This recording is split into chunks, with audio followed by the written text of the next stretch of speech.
Je me suis dit, bah c'est ça, je vais représenter la France à l'Eurovision Junior. Et quelques mois plus tard, coup de chance. Bonjour, je m'appelle Titouan Hervaux, j'ai 14 ans, je suis en 3e et je représente la France à l'Eurovision Junior 2024. La musique, elle est dans ma vie depuis le début, vu que j'ai une famille de musiciens. Donc, mon père était guitariste dans un groupe de rock et ma mère manageait son groupe de rock, c'est comme ça qu'ils se sont rencontrés. J'ai pris des cours de piano, des cours de chant. Mes premières vidéos, c'était sur la chaîne YouTube que j'ai créée avec mon père qui s'appelait Les Petites Chansons de Titouan. J'étais encore en primaire, j'avais peut-être 9 ans lors de mes premières vidéos. C'est comme ça que The Voice m'avait repéré. J'ai fait The Voice et là j'ai encore plus gagné en visibilité. C'était vraiment une très bonne expérience pour apprendre en fait la télé. C'est un très bon premier plateau de télé. J'ai créé mon compte Instagram à The Voice. Ça a décollé lors d'une vidéo à Gare de Lyon. Je chantais Falling d'Alicia Keys et la vidéo on sait pas pourquoi elle est partie. Aujourd'hui elle est à 5 millions de vues.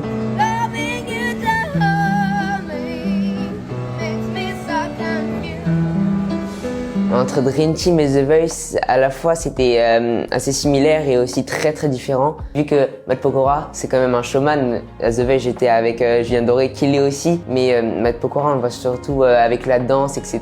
Donc j'ai pu apprendre comment bien gérer mon corps. C'est aussi là où j'ai rencontré Zoé Closure. J'ai vu qu'elle représentait la France à l'Eurovision Junior et vu que c'était en France, à Nice, je me suis dit on y va, on va aller l'encourager. Et j'ai vu tout le plateau, j'ai vu les lumières, les gens, comment ils étaient tous extrêmement sympas. Et je me suis dit c'est ça, je vais représenter la France à l'Eurovision Junior. Et quelques mois plus tard, coup de chance, la délégation française m'a appelé pour participer au casting. Et là évidemment j'ai pas hésité une seule seconde, j'ai sauté sur l'occasion, j'y suis allé. Il y a eu 2 phases de casting. Et pour l'annonce, on m'avait annoncé que c'était encore dans la phase des castings. C'était la surprise, on m'avait invité dans les bureaux de France Télévisions. Il y avait Alexandra Redaniel qui était en face de moi, donc qui est la chef de la délégation française, et elle m'a dit comment est-ce que tu réagirais si je te disais maintenant que tu étais pris pour l'Eurovision Junior.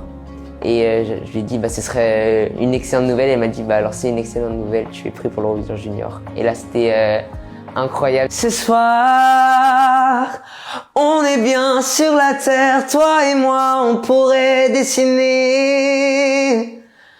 un immense arc-en-ciel dans nos bras, l'univers tout entier. Cette chanson, elle a été composée par Malo et écrite par Marie Bastide. Je me suis dit, c'est avec cette chanson que je vais représenter la France. Elle me définit parfaitement. Le message, il était très beau. Moi, j'ai pas forcément de pression pour l'instant. Après, le grand show approche très vite, mais la pression, elle monte un tout petit peu, mais ça va surtout être de l'adrénaline, je pense, avant de monter sur scène, une boule d'énergie qui va exploser sur scène. C'est 3 mois qui se jouent sur 2 minutes 50. Faut vraiment profiter à fond et donner le meilleur de soi-même. Les amis, pour voter pour moi, il va falloir aller sur le site jesc.tv et on va voter la France. Les votes, ils ouvrent le 15 novembre à 21h. Ils ferment le 16 à 18h. Ils vont rouvrir directement après la dernière prestation pendant 15 minutes. Je vais représenter la France. Donc on vote le 6. On vote pour moi s'il vous plaît. Et à fond, voilà, à fond pour une 3e victoire.